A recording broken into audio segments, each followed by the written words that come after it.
Hi you guys, thank you so much for returning to my channel, and I want to thank all you subscribers. I have so far 240. I've only been doing this for 4 months now, so I really appreciate all your support, and please continue to share the video, like and comment on it, so that it can get as much exposure as possible. Okay, so getting on into the video. Today I wanted to talk to you about what my husband and I spend on a monthly basis while living here in Ghana. I know that a lot of people moving from abroad, when they think about moving to Ghana, they want to live a very luxurious lifestyle. And in order to do that, you're going to have to spend some luxurious money. It's not cheap, even though the dollar is doing very well against the CD at this time. Your dollar does go a lot further. But still, not everyone wants to spend all their money, on their living expenses. They still would like to keep a nice little nest egg if at all possible. So your money does go a lot further. Your dollar does go a lot further in Ghana. I cannot lie about that. But again, me and my husband still wanted to live a modest lifestyle. So I wanted to break down our monthly expenditures. So my husband and I live in a duplex, a 3 bedroom, 2.5 bath duplex. So we share one wall with a neighbor, and we live in a gated community as well. So we feel very secure and safe here. Also, the security guards are on point. They really do a good job with vetting people before they come in. They don't just let anybody in. Everyone has to stop before coming in, and you have to notify the person you're visiting. They notify them and make sure that you are expecting someone, and only after they speak with you will they let them in. So I feel very comfortable about the community, and also too, even around each home, there is a fence, and then on top of it is an electric fence. So they're really about safety in this community here. And okay, so now I'll get into our monthly breakdown of expenses.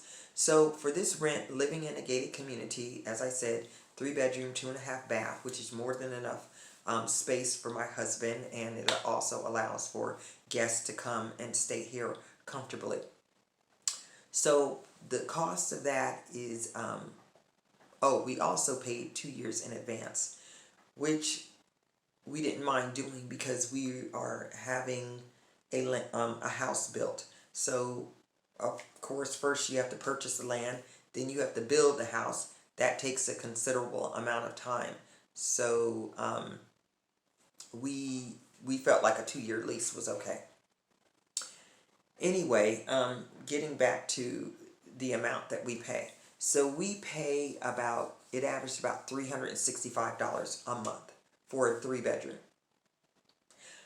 In America, you could not even get a studio for that much money. And it's a pretty nice size. I actually input the video showing our space.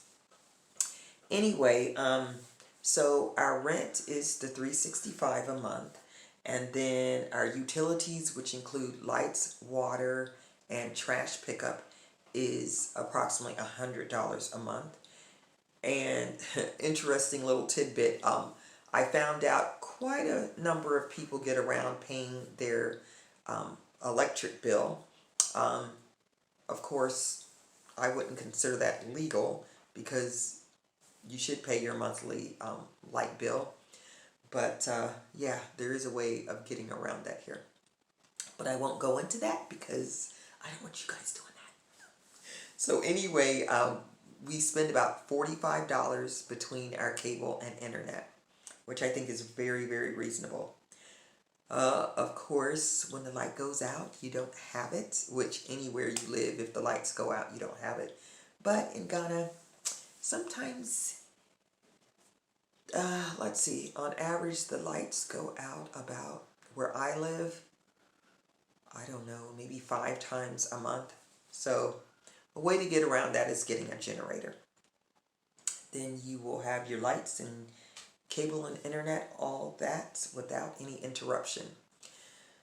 Our next bill is our food and entertainment, and I'm combining the two because most of our entertainment is spent on food.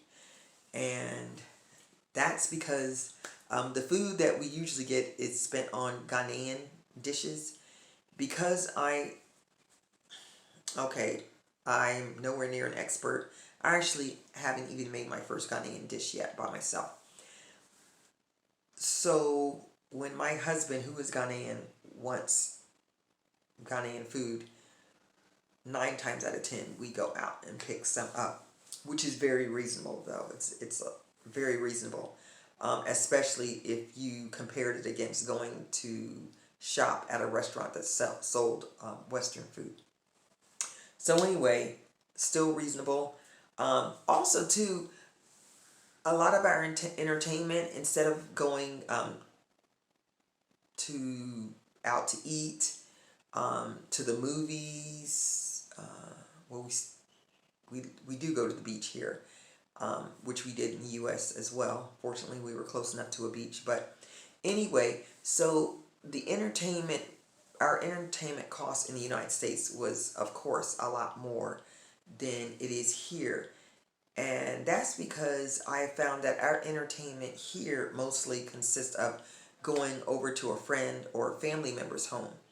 And when they invite you over, because sometimes they're, big gatherings or, a lot of people are invited over as well. And I noticed here that people aren't accustomed to, or it's not expected, as in America, at least in my circle of friends, we would bring something over to the host's house. For instance, if they invited us over for dinner, we would bring either a bottle of wine, some dessert, or a side dish. Here in Ghana, the host, they shoulder the full responsibility of the entertainment. So all the food, snacks, drinks, everything they shoulder, which can be very expensive. So in America, I would have considered that part of my entertainment bill. You invite them over, then of course your food bill and all that stuff will increase. That's why our entertainment bill isn't that high.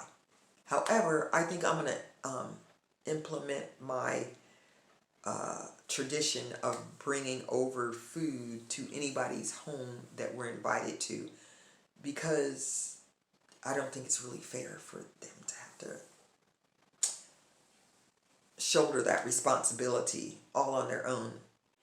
Anyway, I'm rambling. I digress. That was an offshoot of the entertainment bill and the cost associated. And anyway, I just thought that was an interesting little tidbit. Anyway, so fuel is left. Gas.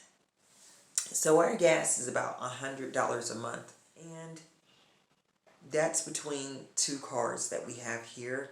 And we do get out quite a bit. Every day we're out in the streets, and it's that's still pretty inexpensive, especially as high as gas prices are here. And an interesting thing I found out living in Ghana and the price of gas is that they don't reduce their gas prices when the cost of a barrel of oil decreases. So for example, in the United States, if the price of oil increases, then of course we're going to see it. We're going to pay that increase at the pump. We're going to see it at the pump. But then when the price of oil goes down, then we see that at the pump too. It's reflected at the pump. The prices go down. Here in Ghana, the prices never go down. So even if the price of oil goes down, the price at the gas station does not go down. The consumer does not pay less. So for example, let's say, the price of oil, it increases. So again, we see it at the pump. So the gas goes from, let's say we were paying $2.50, the price goes up to $4.50, and then it decreases. So then the prices gradually get back down to $2.50. In Ghana, no. If it went up to $4.50, it stays. The price of oil goes down, it's still going to stay at $4.50. Then when the price of oil goes up again, they increase it again. So to me, that is so unfair, because if the people aren't making much money in the first place and the price of oil decreases, therefore they should be paying less as well. They don't pay less. It just stays the same, and then when the price of oil goes up again, then it increases again. That makes no sense to me at all. But anyway, I can't do anything to change that. Let's see. Okay, so getting back to the budget. So I said that for rent, $365, utilities, which include water, lights, garbage pickup, and gas, is $100. Alrighty then. Sorry about that, guys. The video ended very abruptly, but the power just went out. But what I was getting ready to do is to recap our monthly expenses, which are shown here. As you can see, it's well under $1,000 a month. And that's for a couple, just myself and my husband. So we can live relatively inexpensively without even having to sacrifice our safety, because even on this budget, we are able to live in a gated community with very good security staff on hand. So moving to Ghana does not mean you have to break the bank, folks. Alright, so I hope you enjoyed the video and found it helpful. Please don't forget to like, subscribe, and share to get me to my first milestone of 1,000 subscribers.